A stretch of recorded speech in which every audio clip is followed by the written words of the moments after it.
En otras palabras, se siente muy complacido de contar en el día de hoy con David Toribio.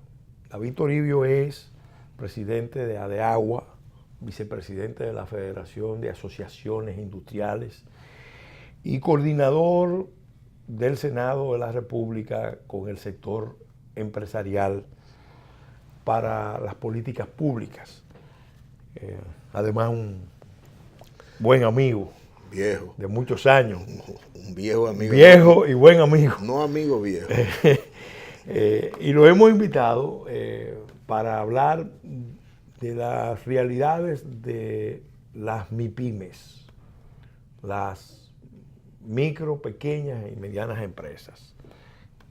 Un tema que él domina a la perfección porque toda su vida ha estado involucrado desde el sector empresarial en este tema de esas realidades que se presentan a nivel de la economía dominicana, representan casi el 80-86%. 98%. Porque del si tejido, incluimos la mediana y la empresa, llega a 98% del tejido empresarial, económico de República Dominicana. Entonces, esa realidad la vamos a analizar. Obviamente no vamos a poder agotar un tema tan importante, tan amplio, con tantas vertientes en un solo programa, pero vamos a acercarnos a los temas medulares. Gracias, David, por haber aceptado nuestra invitación a este programa, en otras palabras, y yo quisiera abrir el programa con una pregunta general. Los criterios para clasificar a las empresas, porque se han fijado en las leyes, se han hecho evaluaciones, se han hecho encuestas, y siempre esos criterios son discutibles, pero son realidades que hay que tomar en cuenta, porque no todas las empresas son iguales y por tanto tratar igual situaciones desiguales y profundamente desiguales no es justo. Y eso en la política pública puede ser incluso muy negativo. Mira, Pelegrín, primero agradecerte porque estábamos planificando este encuentro hacía tiempo. Sí. Y bueno, pues aquí estamos y creo que ese afán que tú y ustedes tienen por el sector productivo nacional, sobre todo ese sector, pudiera ser un escenario donde nosotros desarrollemos todos esos temas que son casi infinitos. Pero mira, lo que yo, con respecto a esa pregunta que tú haces, yo clasifico esto de la siguiente manera. Mira, apelar a la ignorancia es un recurso. Pero cuando tú eres responsable de la aplicación de un mandato legal, tú no puedes apelar a la ignorancia. Es una irresponsabilidad, es un desacato. Y en eso es que estamos en este momento. Irresponsablemente, el Ministerio de Trabajo, confrontando primero la Constitución, en su artículo 222, que establece y donde dice incentivar y proteger a la micro, pequeña y mediana empresa. Y luego de eso, tú estuviste participando, se crea la ley, crea la ley 488-08. Y en la resolución 1-2007, oye de lo que te estoy hablando, 1-2007, en el artículo 9 se establece, se creará una comisión tripartita para darle seguimiento al proyecto de ley que cursa en el Congreso. Y en caso de ser aprobada, se aplicará la clasificación establecida en dicha ley. Eso fue en el 2007. Sí. La ley se aprobó en el 2008. Sí. Bueno, pues ese tiempo, desde ahí hasta ahora, ha estado patinando irresponsablemente el Ministerio de Trabajo para aplicar la clasificación empresarial que está en el artículo 2. Yo te avanzo, no sé si lo han hecho, pero aquí tenemos la disposición. Y hablo por mí y hablo seguro por muchos otros amigos que están preocupados por estas situaciones. Se impone un amparo de cumplimiento. de carácter constitucional. Arrancaste, ¿no? Es la naturaleza. Bueno, estamos a la disposición. Entonces, dime por qué es importante y en qué sentido. ¿Cuáles son los criterios? Bueno, la ley estableció esos criterios, pero es bueno explicarle a los amigos. Mira la conexión. ¿Y cuál es la importancia de esto? Mira la conexión que existe sobre esto. Mira, realmente el presidente, el 6 de septiembre del 2012, con el primer sector que se reúne, con el sector MIPYME, del 2012, y ahí presenta un discurso que nadie tuvo tiempo de sentarse, fue parado y aplaudiendo el discurso entero. Porque ahí él esbozó en septiembre, un mes después, o menos de un mes de tomar el poder, qué iba a hacer con las MIPYME. Y de hecho, lo primero que hizo fue modificar el reglamento 490 de la ley 106 de compra y contrataciones para ajustarlo a la facilidad de las MIPYME. Bueno, después emitió el decreto 164-13, que era donde le obligaba a las instituciones del Estado a comprarle a las empresas dominicanas los bienes que aquí se producen.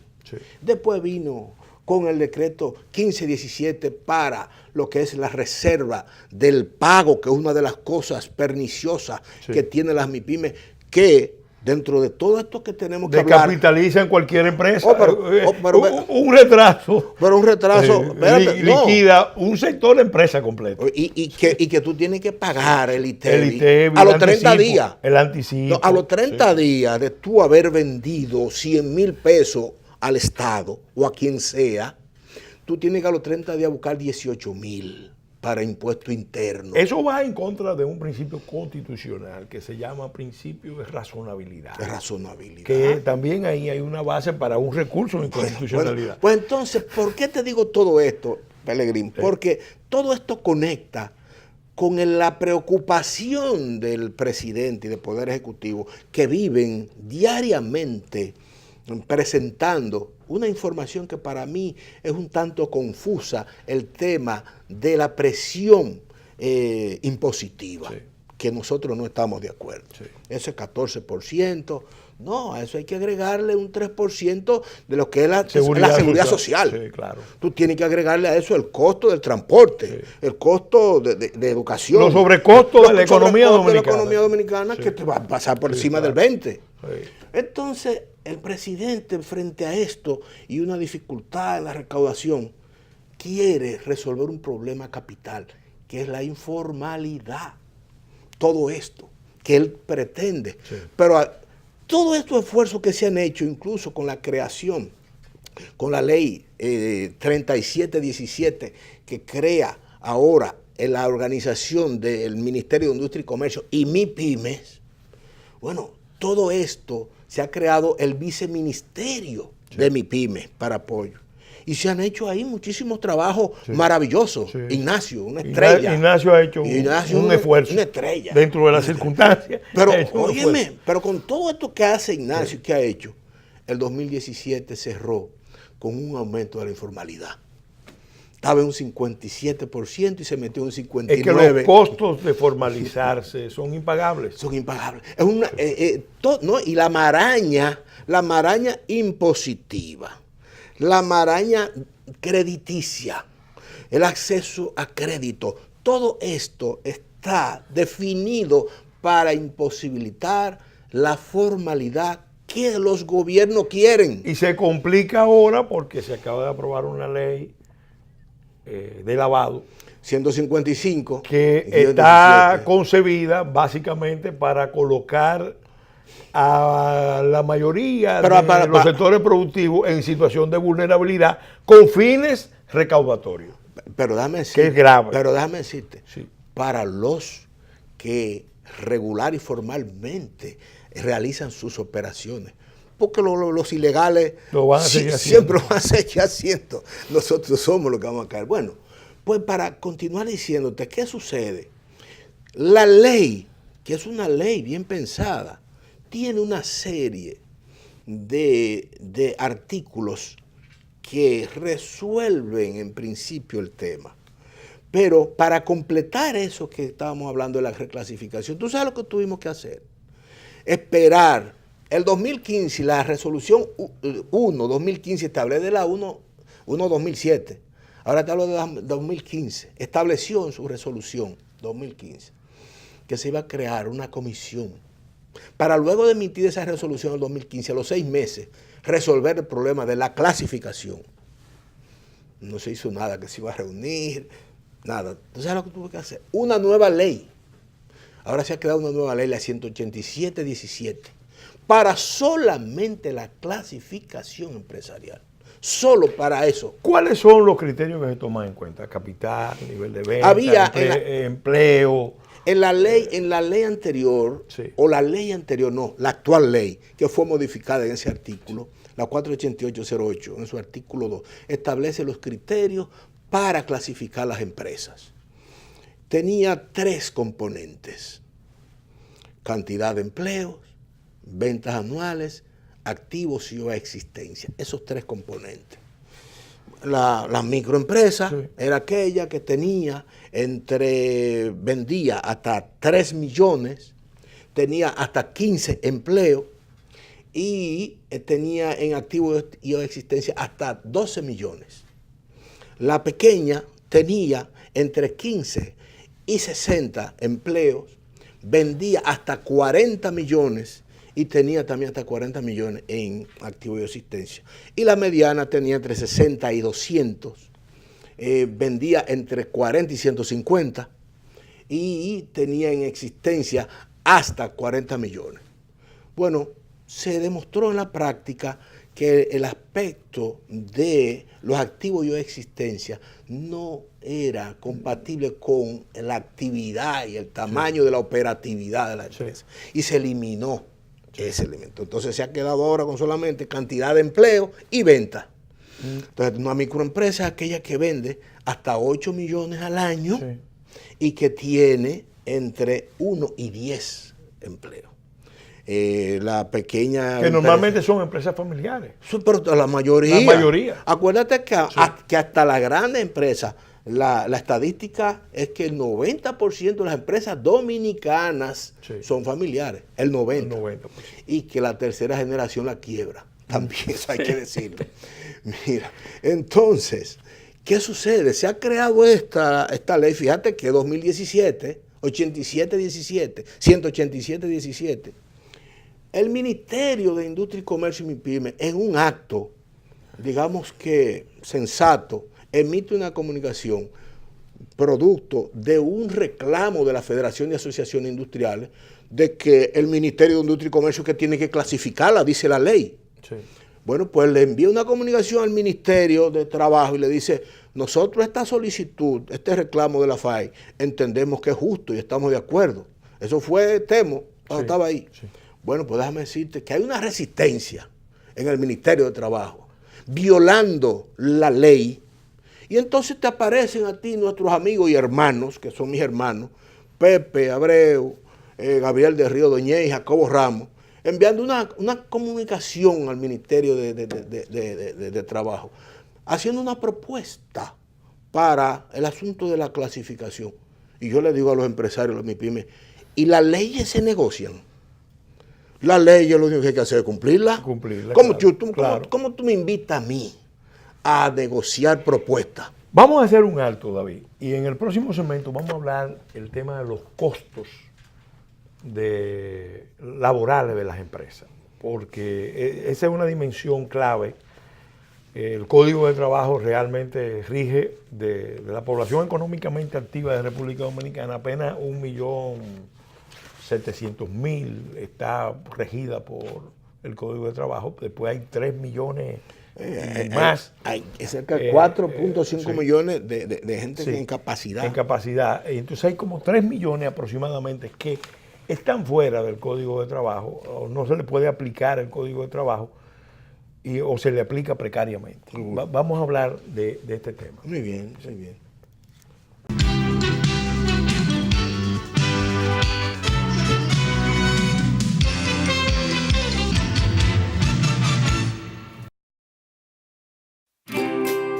Querida Pao del futuro, cuando leas esta carta, Espero que seas la mejor futbolista del universo.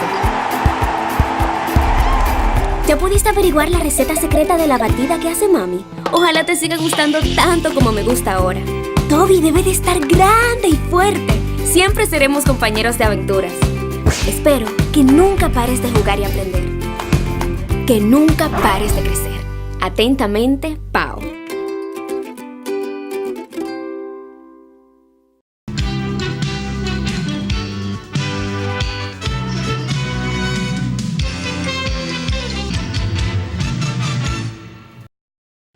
Continuando con este programa dedicado a reflexionar sobre las realidades de las MIPYMES, las micro, pequeñas y medianas empresas, en compañía de David Toribio, quien es coordinador del Senado de la República con el sector empresarial, vicepresidente de la Federación de Asociaciones Industriales y presidente de ADEAGUA, aparte de un conocedor en profundidad de los problemas de las MIPYMES, por su experiencia a lo largo de muchos años. David, en el segmento pasado quedamos hablando del tema de los costos laborales. El Código de Trabajo nuestro es un código que tiene realmente muchas conquistas para la clase trabajadora. Y además la forma en que se aplica también por las políticas del Poder Judicial tienden a reforzar esas garantías a favor de los trabajadores. Sin embargo, eso tiene unos costos para las empresas. Y resulta que los que generan empleos aquí, aunque el Estado ha incluido en las nóminas públicas a cerca de 700,000 dominicanos, el gobierno en realidad hace eso como una política alternativa, pero eso implica una deformación enorme en el desarrollo capitalista de República Dominicana, porque lo correcto es que el empleo fundamental de la economía lo genere las empresas, los empresarios, la iniciativa particular de cada ciudadano. Eso no sucede. Eso no sucede y por eso tenemos un serio problema de desempleo, aunque se ha minimizado con los rejuegos estadísticos. Tenemos un serio problema de informalidad del empleo, unos problemas de costos laborales. La mayoría de las empresas no estarían en condiciones de cumplir con las previsiones del código laboral. Entonces, esa realidad, ¿cómo la podemos superar? ¿Cómo ve el sector de las MIPYMES, el sector empresarial, ese problema? Mira, yo tengo que, para ilustración de los televidentes, aquí decir los datos estadísticos que tenemos, que son muy malos. Tú sabes que Alexandra está ahí haciendo esfuerzos enormes por ver si se organiza lo que es una verdadera oficina de estadística, creíble. Porque aquí las instituciones, una te da una estadística y otra te da otra. Entonces no hay un órgano que se encargue de eso, incluyendo el Banco Central, que tiene que caer en eso. Bueno, pues entonces hay 1.500.000 MIPYMES, ¿así? Y de ese 1.500.000 MIPYMES, tú te encuentras que el 86% son micro. Apenas 19.000 son pequeñas y medianas, pero eso llega a un 98%.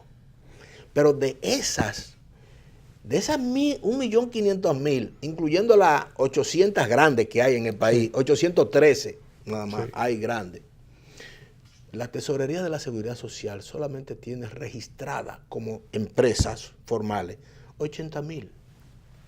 Estoy hablando de 1.500.000. Entonces tú estás viendo el problema. Sí, es un problema serio. Es un problema serio. ¿Dónde está ese problema para hablar de todo?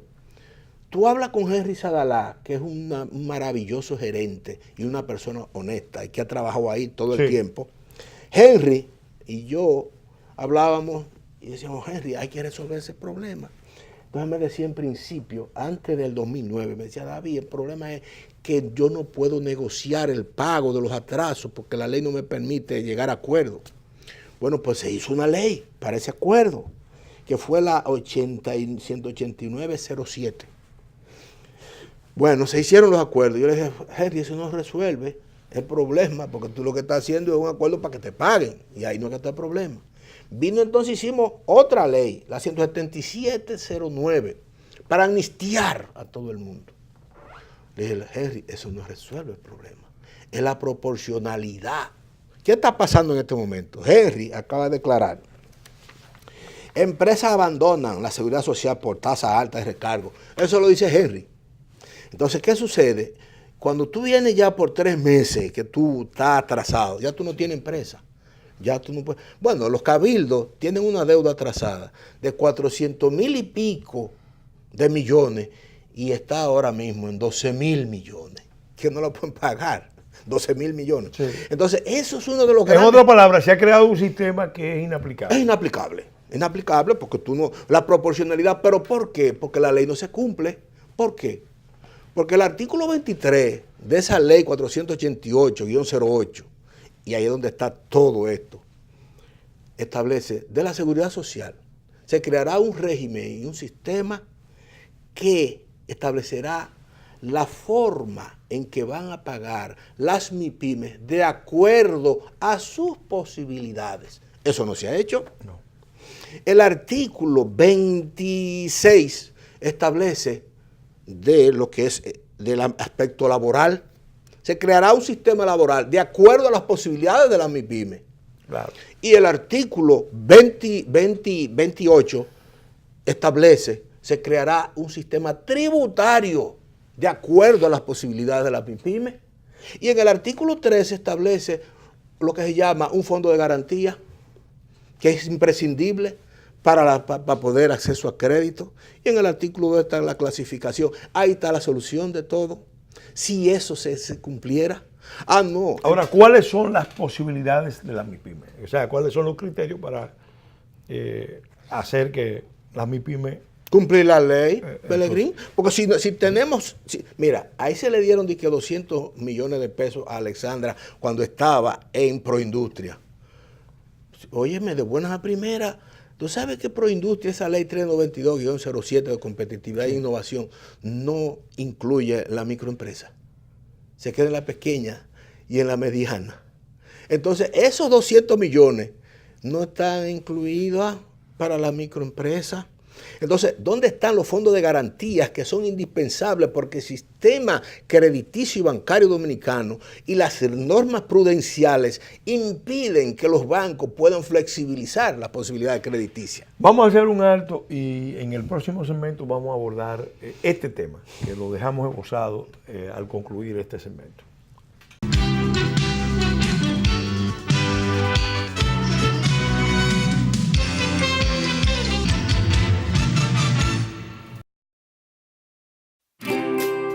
Querida Pao del futuro, cuando leas esta carta, espero que seas la mejor futbolista del universo.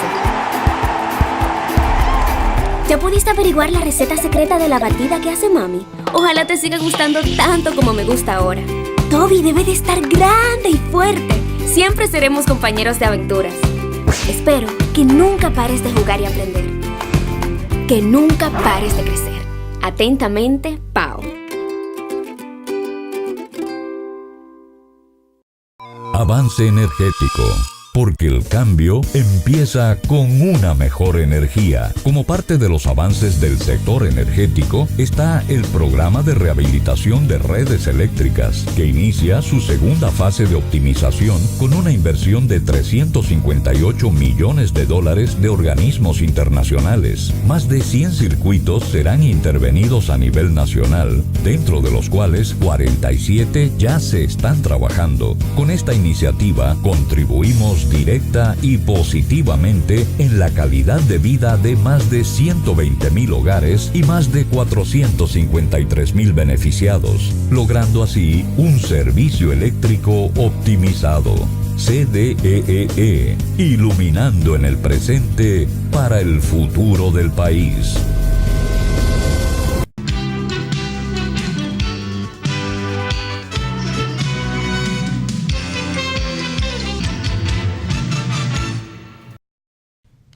En el segmento anterior de este programa estábamos hablando de un conjunto de situaciones que están trabando la posibilidad de la formalización de la mayoría de las empresas en República Dominicana, porque estamos hablando de que el grueso, la gran mayoría de las empresas de República Dominicana son microempresas 86%. o pequeñas empresas.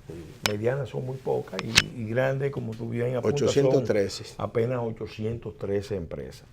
De modo que tenemos un capitalismo, vamos a decir,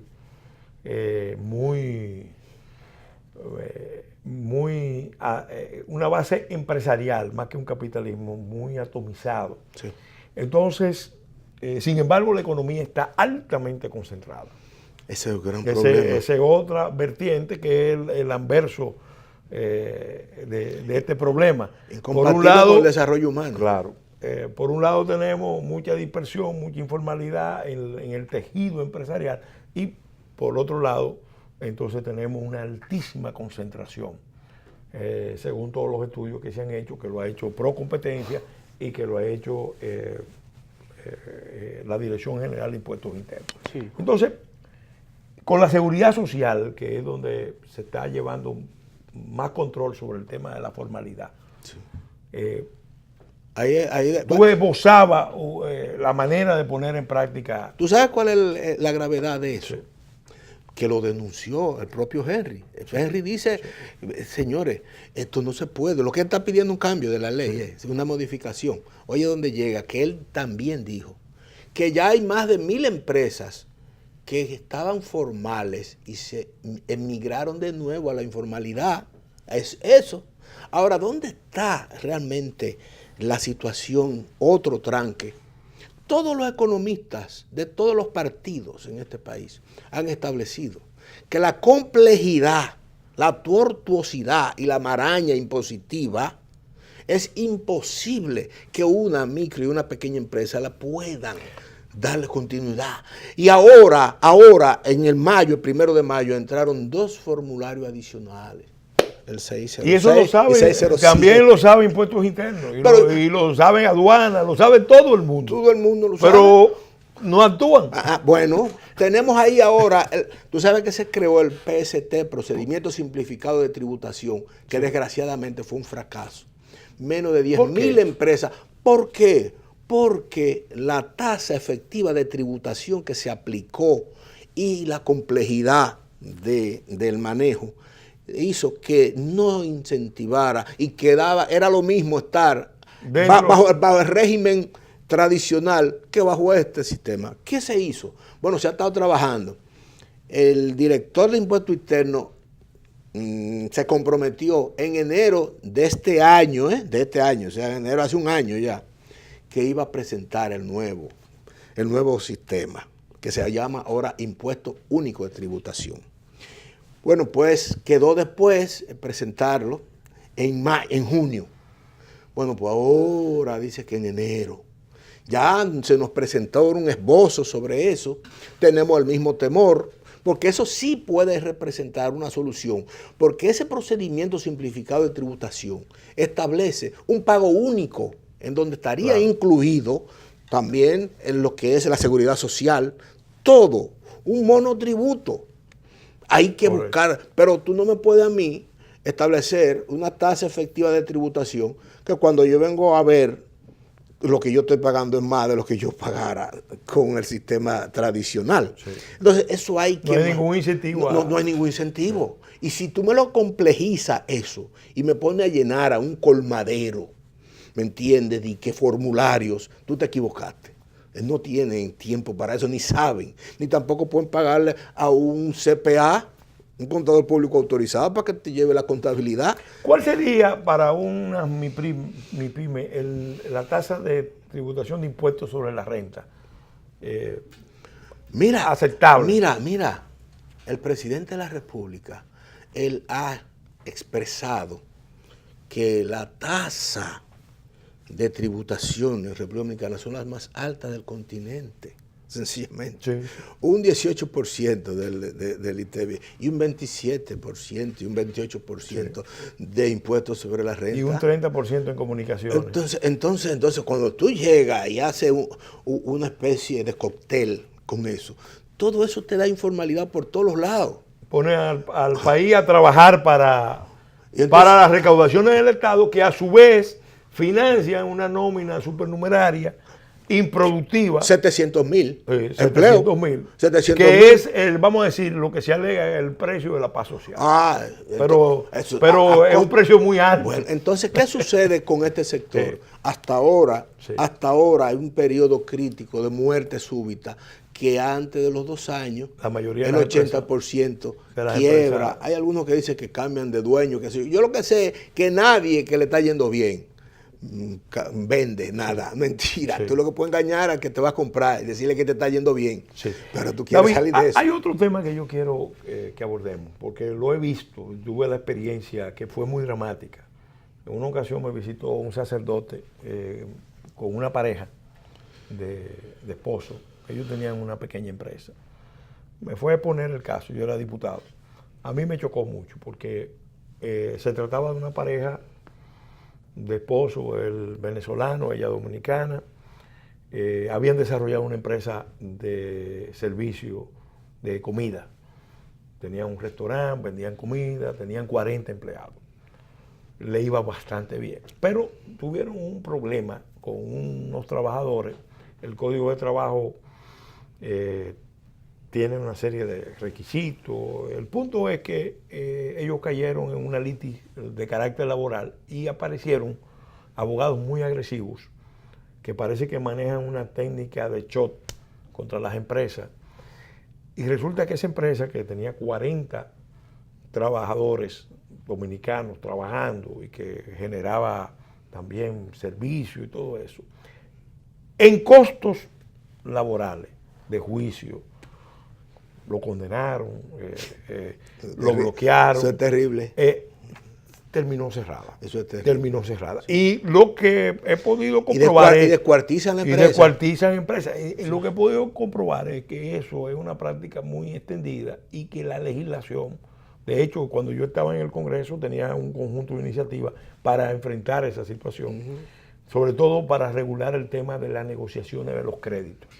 Porque normalmente lo que los abogados hacen es comprar el crédito.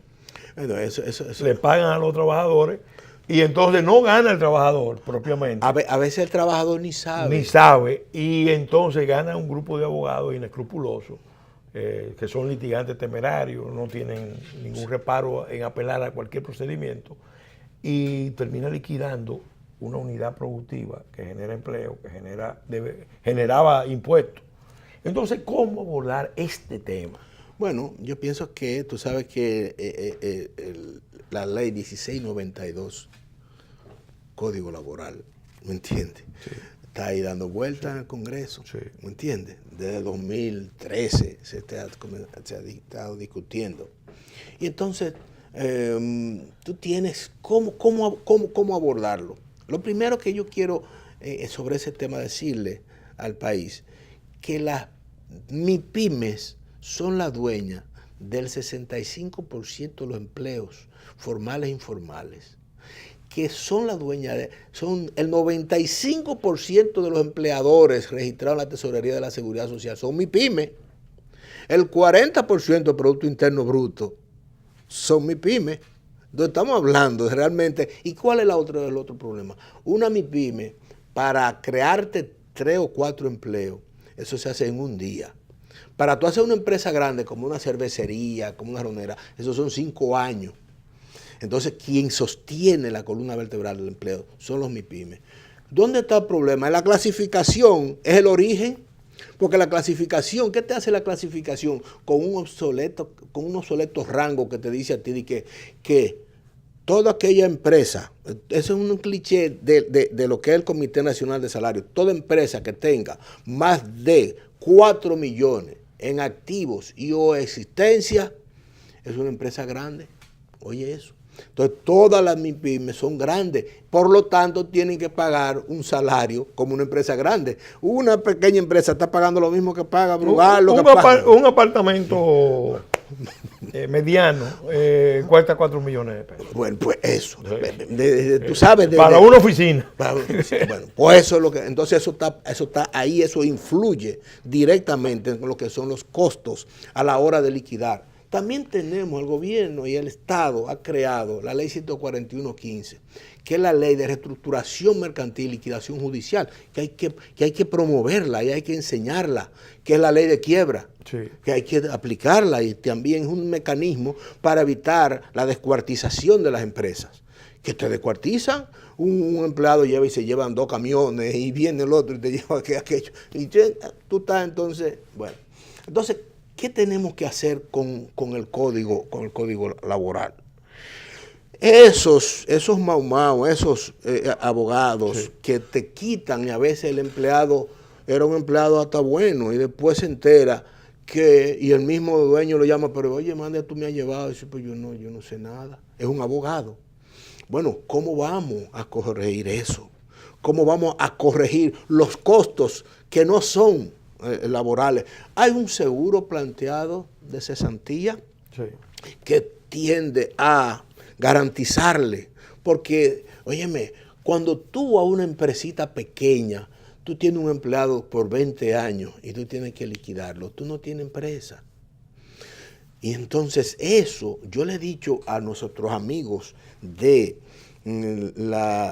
los sindicalistas, oye lo que yo le he dicho, Pelegrín, mira, no hay un solo microempresario de este país, uno solo, que pueda pagar eso. No. Y que no sea del sector laboral. Todos son empleados que quieren aumentar sus ingresos y ponen un negocito, o uno liquidado que tiene que poner un negocito. Son ustedes los dueños. Yo voy a formularte una pregunta y en el próximo segmento vamos a analizar el tema de las implicaciones que tendría en el sector MIPYME si una reducción del impuesto, una eliminación del anticipo y un elemento muy importante que es eliminar costos laborales que ahora mismo ninguna empresa pequeña y mediana puede... Los resiste. No lo resiste. O sea, cualquier ejercicio que se haga no lo puede pagar. Si mañana una empresa tiene... entonces, ¿cómo abordar ese tema? Bueno, hay pasivos históricos que hay que respetar. ¿Cuáles serían las alternativas para destrabar este gran debate? Porque el país necesita una reforma importante en esta materia laboral. Sí. Vamos en el próximo segmento a abordar este tema. Sí.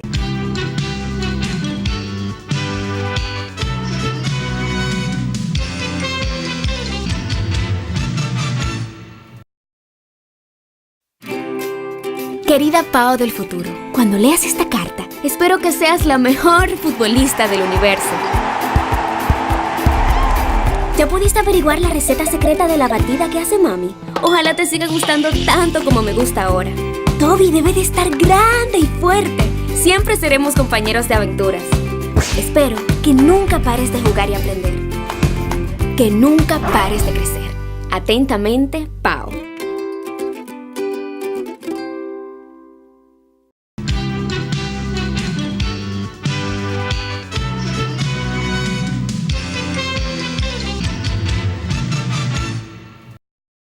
En el segmento final de este programa, en otras palabras, dedicado a analizar las realidades de las MIPYMES, las micro, pequeñas y medianas empresas, con el buen amigo David Toribio, presidente de ADEAGUA, vicepresidente de la Federación de Asociaciones Industriales, enlace, coordinador entre el Senado y el sector empresarial para las políticas públicas.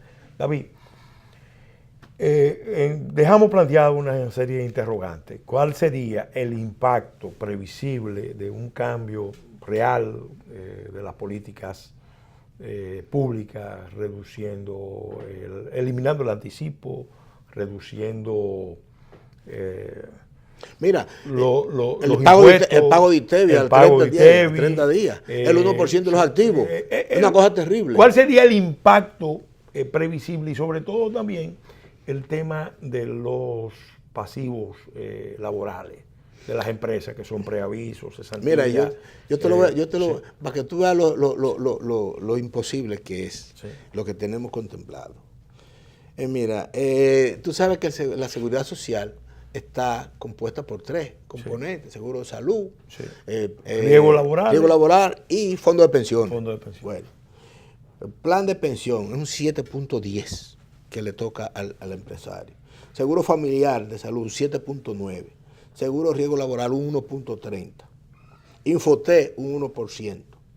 Regalía pascual, un 8.33. Vacaciones, 6.29. Costos laborales, esos son no salariales. Ahora, mira esto. Participación sobre los beneficios, un 20%. Costos laborales salariales, un 2.9. Cesantía, 8.4. Preaviso, un 9.79. ¿Tú sabes cuánto es eso en primer año?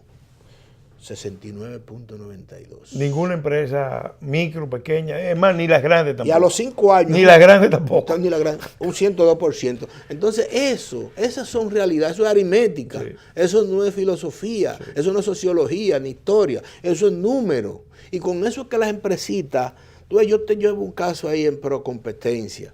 Y entonces necesita muchísimas informaciones fundamentales para hacer un estudio del mercado. Pero entonces que yo le digo, mira, es que es imposible. Lo primero es que la pequeña empresa no tiene nada organizado.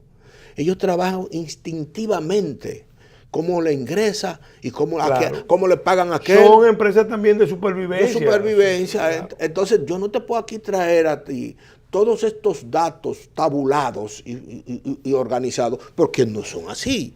Entonces es un verdadero sistema que si el Estado no establece un mecanismo de facilitación, de acompañamiento, de garantía, porque óyeme, cuando tú le vendes a una institución del Estado y tú te pasas 3, 4 y 5 meses sin recibir eso, y entonces tú a veces tú tienes que a veces que entregarle otra vez, y tu capital. Bueno, cuando yo oí al presidente anunciar como un gran logro que el número de proveedores del Estado aumentó de 15.000 a 78.000, me preocupé. Porque conociendo la situación de finanzas públicas, uno dice, bueno, el día que haya un retraso, y de hecho hay ya muchos retrasos. No, hay algunos que han dejado de participar. Estamos hablando de que el efecto en cadena de que decenas de miles de proveedores del Estado entren en cesación de pago.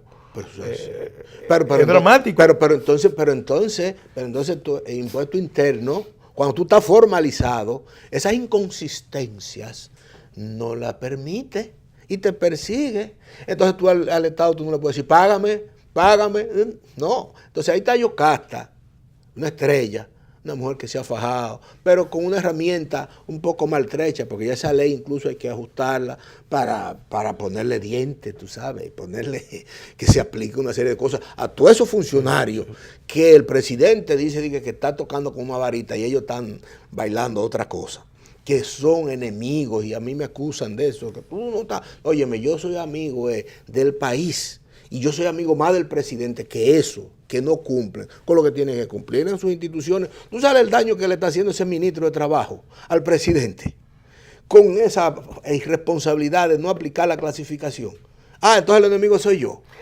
Pero yo te reitero, hay un recurso. No, eso lo vamos a hacer. De amparo de cumplimiento. Y yo públicamente. Estoy a la disposición en todo lo que podamos. Además, tú tienes una característica, que tú eres legítimamente un ente que ha trabajado por eso.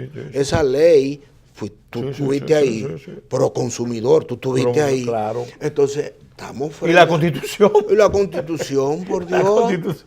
Entonces, tú tienes derechos adquiridos, como se habla en este país. Soy doliente. Para asumir rápidamente, porque es un asunto. Yo le dije a ellos, a los MIPYME, que él quiere negociar con nosotros, vamos a llevarle recursos de amparo, y entonces le decimos, vámonos a sentar.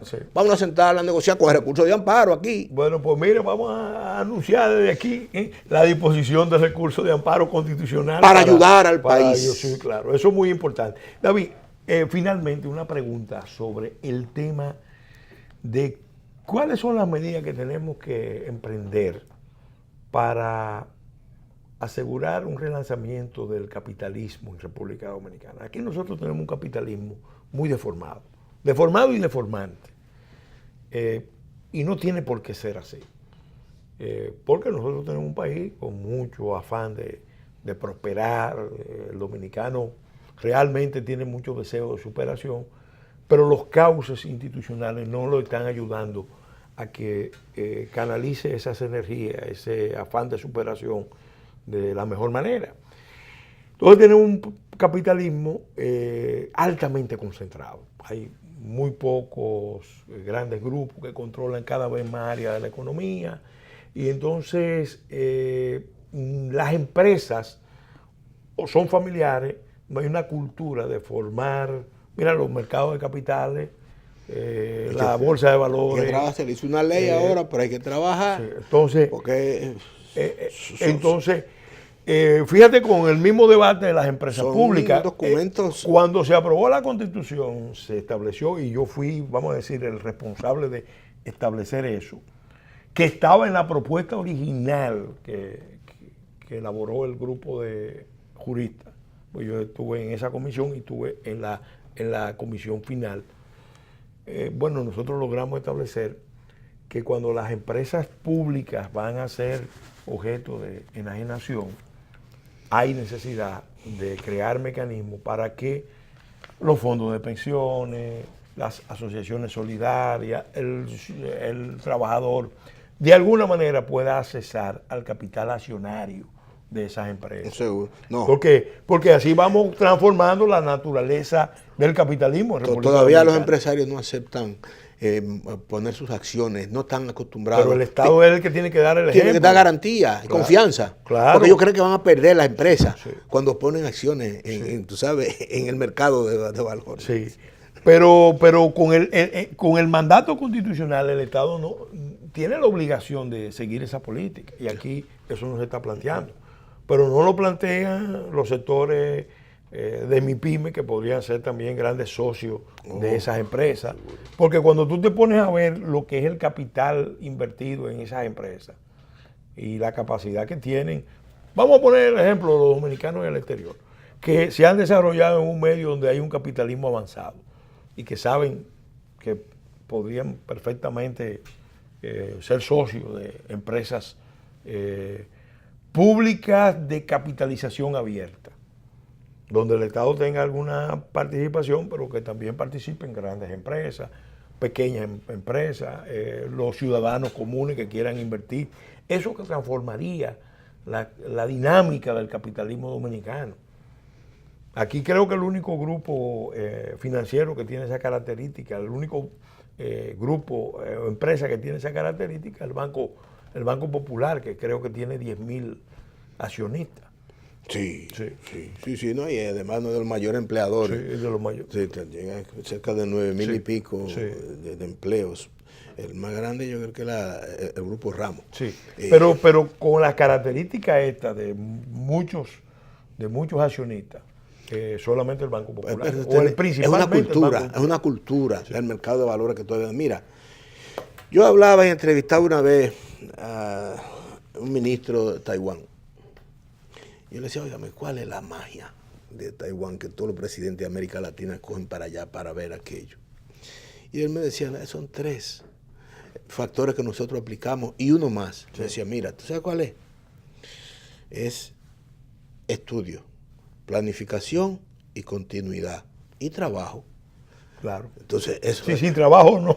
Entonces si tú haces eso, pero si tú agarras y analizas lo que es la actividad de cada institución en este país, incluyendo el sector empresarial, que se atomiza, y la fortaleza de unificación de criterios.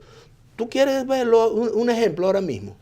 Ve a ver lo que está pasando en la zona Ore, para que tú veas la confrontación que hay con el nuevo método de hacer edificaciones, de que yo cuántos pisos, y la gente de la zona Ore diciendo que no, que eso no va. Todo eso pasa también en las pequeñas. Hay una atomización y no hay unificación de criterios para fortalecer. ¿Tú sabes quién es que lleva la propuesta al Ministerio de Trabajo cuando se está discutiendo en lo que son cada 2 años el salario del sector no sectorizado? Copardón. Copardón es el ala laboral el área empresarial del CONE, que es una institución que nosotros respetamos y que yo formo parte, pero que no puede representar a los chiquitos. Claro, los chiquitos. Entonces, ¿cómo el 98% no tiene un representante ahí? Para concluir, hay una expresión de Laval Lacordaire, un político francés, que para mí fue la divisa de mi paso por el Congreso. Él decía, entre el fuerte y el débil, entre el rico y el pobre, la libertad oprime, la ley libera.